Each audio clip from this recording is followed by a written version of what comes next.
বন্ধু, 2025 তোমার তো এখন খুব আনন্দ, তাই না? সবাই কত আনন্দ ফুর্তি করে তোমাকে বরণ করে নিচ্ছে। আর দেখো, আজ আমার কতটা মন খারাপ। মন খারাপ করো না বন্ধু। 2024 দেখো, তোমার সময় শেষ, এজন্য সবাই তোমাকে ভুলে গিয়ে আবার 2025 মানে আমাকে নতুন করে সবাই বরণ করে নিচ্ছে। তুমি চিন্তা করো না। আর তুমি আমার সুখ নিয়ে ভাবছো? আসলে আমিও তো এক সময় পূরণ হব, আর তখন তারা আবার 2026 কাছে চলে যাবে, আর সবাই তখন আমাকেও ছুড়ে ফেলবে। হ্যাঁ রে বন্ধু, হ্যাঁ, এটাই তো প্রকৃতির নিয়ম। তবুও কি করব বল? এটা তো মন খারাপের কথা, তারপরেও তো কিছু করার নেই।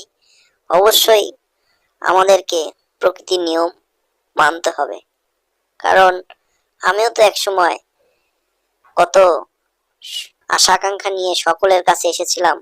যখন আমি 2024-এর শুরুর দিকে এসেছিলাম, সবাই তখন আমাকে কত আনন্দ করে বরণ করেছিল। আর এখন যখন আমি পূরণ হয়ে গেলাম, সবাই আমাকে ছুঁড়ে ফেলে দিল, আমাকে ছেড়ে চলে গেল। এখন সবাই তোমাকে নিয়ে ব্যস্ত। 2025-এর আগমনে তারা কত আনন্দ করছে। বন্ধু, 2024 তুমি মন খারাপ করো না।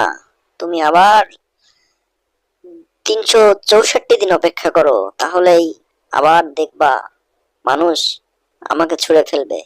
আর তখন আমি অবশ্যই তোমার কাছে চলে আসব, কারণ আমিও তো তখন তাদের কাছে পূরণ হয়ে যাব।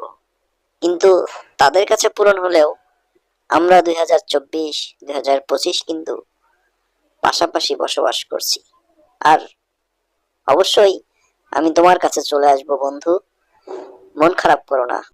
বিদায় বন্ধু, 2025 তোমার জন্য রইলো অনেক অনেক শুভকামনা।